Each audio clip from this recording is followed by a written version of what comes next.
You're listening to the Wedding Tales podcast by Charlie May Photography. Hi guys, I hope you had a wonderful week. It's been so busy and I feel like I say that in every podcast I do, but I am genuinely serious when I say I am so busy. I am shattered and I definitely need some sleep, but it's all been really positive and really good fun. So I did a styled venue shoot for Little Eastern Manor in Dunmow, Essex with all the suppliers that I work with. Really fun day. We dressed the whole venue, photographed it. And it's just so much fun working with some really cool venues and just, really working our magic and what we do and showcasing all of our talents. And then I did a menu photo shoot for Magpie Catering, who are also based in Essex, in Harlow. That was really fun. So I basically photographed the whole of their wedding menu. And that'll be great because it's the first photo shoot they've ever had, so they can show their potential clients all the professional photos of the menu. So I love wedding photography. I love working with brides, grooms. I love my clients so much, but I also really love doing supplier photography. I love creating content for the suppliers that I work with. And why not? I have a camera.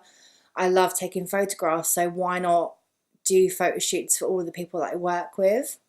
And the reason why I love doing it so much is because content is key.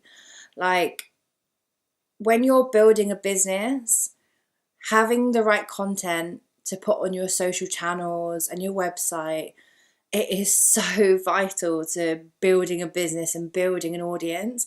And I can't stress enough that how much content is so relevant. So I want to talk a bit about my story and how I've got to where I am today. So I've always done wedding photography. I have done for about 7-8 years now, but I never really focused on it.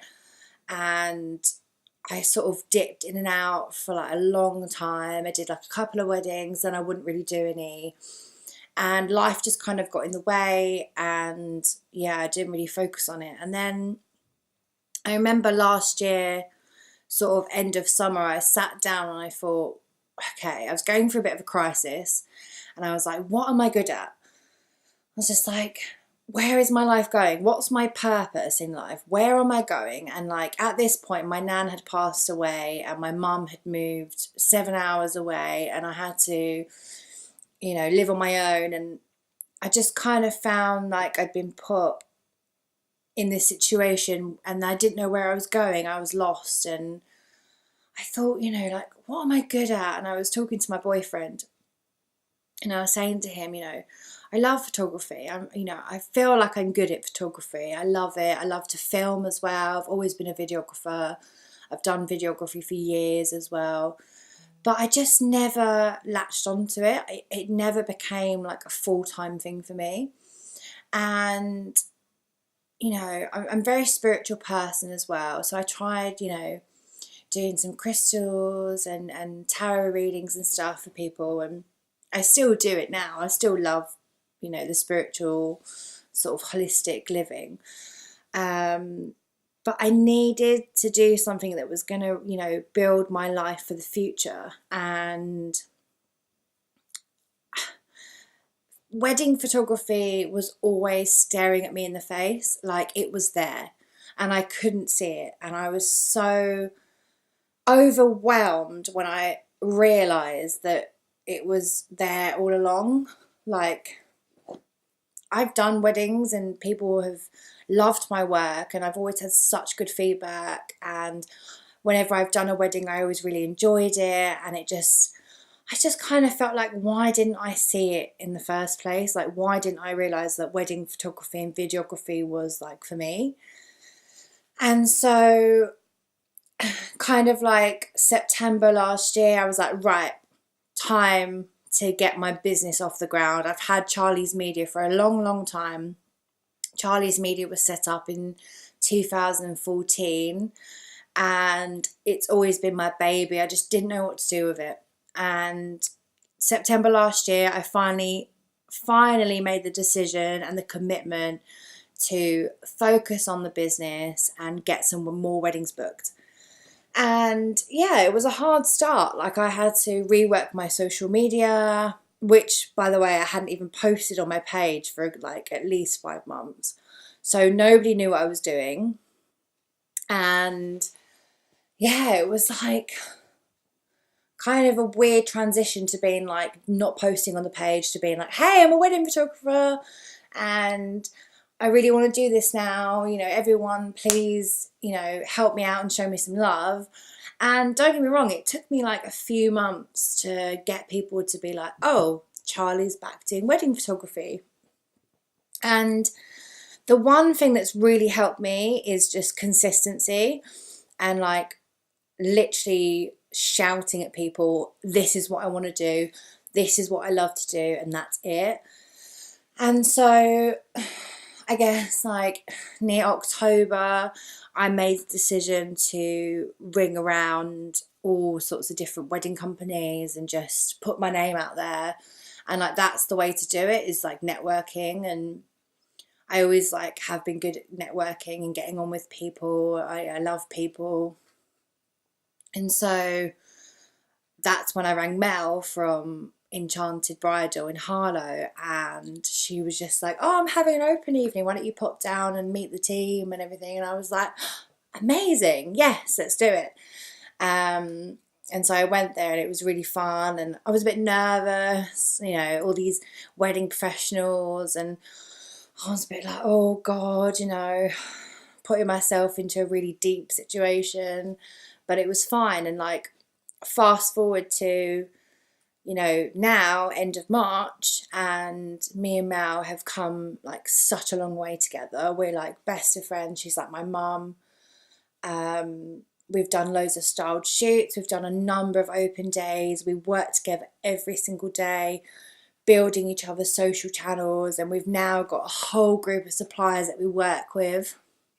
And we have Focus Friday, where we all get together and we promote each other and we like help each other, we recommend each other. And we've like, considering I only like really committed myself to the business like last year, August, September, fast track to March now, I've come a long way.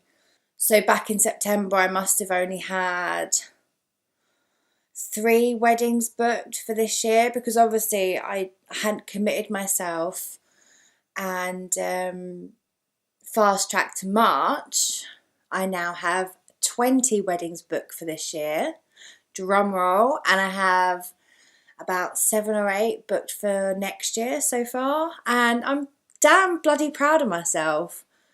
I have worked my arse off to get to where I am today, and I'm only going to continue to book weddings. And I'm telling you, the reason why I booked so many weddings so quickly is because, one, I was consistent in my social media, but 2, I went out there and put myself out there and met all these amazing people who, you know, gave me an opportunity to, you know, show my talents off. You know, like all these suppliers that I work with, I've done photo shoots for them. Any photo that I take of their stuff, I send it straight away. I'm like, yep, use it, post it. You know, your clients will love this.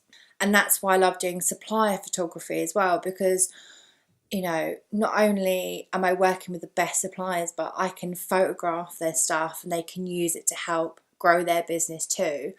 And it's such a great joy of mine to be booked to do business growth photography as well within the wedding industry.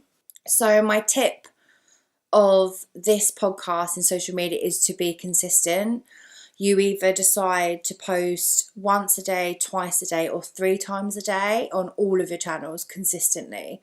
So if you've got Facebook, Instagram, and YouTube, for example, make sure you're posting on them every day. It's so important. Also your stories, like upload a story on Instagram and Facebook every day. People love to look at stories. People want to see your posts, and make sure your posts are engaging. My second tip is you have to have to show yourself off on your social media. People will not book you unless you are on your social media. People don't buy your product, they buy into you. And that is like key, absolute key in business. So like since sort of consistently posting on my social media, I like throughout all of my trends and insights on my page, my highest interacted posts are ones of myself. So any posts that I put like of myself with my camera or a memory of myself at a wedding, it has the highest interaction rate, because people are really, really interested in just seeing who you are and what you're about. And at the end of the day, you're going to photograph their wedding, or you're going to, you know, find the dress of their dreams. They want to know who you are. It's so important. If I just posted pictures of my work, nobody would want to book me because they don't know who I am. And that leads me on to trust. So trust is so important in business, and you have to, you know, make sure that your clients trust you. So once you're consistent on your social media and you're posting about yourself, the work you're doing, and it's really positive and people are sort of waiting for your next post, you know, once you've got a client that's talking to you and looking to book you, I really believe in coffee dates. Like set up a coffee date and be like, hey, let's meet you, go for a local coffee and just sit down and get the planning done. I find that's really, really important, especially if you want to, you know, get it all booked up and everything paid with your client, because they're getting to know you. So when I meet clients for coffee, I always make sure that I ask them loads of questions about themselves and like just, you know, really getting to know them. And I find that like when I meet my clients, we like turn up as strangers, but we always leave as friends. We're always hugging. And it's so nice to like have that really quick transition to stranger to friend. And you know that that person will always come back to you for more business. Another tip is social video. Video is also really important, and I've got some big plans to do some more video style content for my page. It's probably going to be like blog style. I kind of want to document my sort of whereabouts and what I'm up to and give you tips and stuff. So I'm kind of in the planning of that at the moment, just because I love the podcast and it does really well on my website and I get a lot of listeners. So I feel like turning it into video content as well is really going to, you know, inspire people to also listen to the podcast. Yeah, and I think it would be really fun just to get my face out there and just talk to you all. So another thing that I'm working on currently is the Enchanted Wedding Guidebook, which is really exciting. So it's all a bit hush-hush at the minute and it's still in planning stages, but we're going to be making an amazing suppliers wedding book, but it's also going to have some really cool tips in there and yeah, just some really cool facts and tips and stories, and it'd be great for the brides to pick, you know, read through it, and it's really good for networking as well with all the suppliers that I work with. So I am really excited because I have my first wedding videography client on the 6th of April, which is not far away. I'm really, really excited, and I can't wait to launch my first sort of wedding video on all my social channels and my website, because that's going to be a massive part of my business going forward in the future. And I feel like video for me is going to really, really kick off and just really take over the whole photography side of my business. I love videography. I've done it for many years, and I'm really excited to, you know, get my creative head on and, you know, create some amazing memories for my clients. So I hope that you sort of can take some really cool tips from this podcast. So, you know, making sure you're consistent with your social media posting and like making sure you're getting it all on every platform. Making sure that your face is like the first thing everybody sees when they come to your pages, like who you are, and just make sure that you're having loads of fun growing your business and enjoy it, and you know, document what you're doing. Take, you know, when you're out and about, take a video and be like, morning guys, how are you, what you're up to today? I am doing this, this and this. And like, people love it. People want to know what you're up to because everybody's nosy in this world. So, you know, let them be nosy and know what you're up to, because you never know, they might be a client, or they might know a client, their sister might be getting married and they're like, oh, I quite like the look of you, I'm going to ask you for your packages for my sister's wedding. And that's how it generally works. It works for me. Ever since I've sort of put my face out there and done more video content and more podcasting and just generally more content across all my channels, my wedding booking has completely increased. The fact that I've gone from 3 wedding bookings to 20 within a couple of months, because the bookings only started in January because of the Christmas period, and not many people book over Christmas because everyone's so busy. And actually my booking started early January, so it's only been not even 3 months yet, and I've already booked 20 weddings this year and about 7 or 8 next year. And that's just from all the tips that I've given you today. So I'd love to know if you start doing it. If you need some help, send me a message or email me on my website through my booking page. I'm happy to give you some advice. Yeah, let me know if you need any help. Good luck. Please take all the advice on board. I promise you it's going to help you get more bookings. And have a fantastic week, and I will see you next time for the Wedding Tales podcast. Bye guys.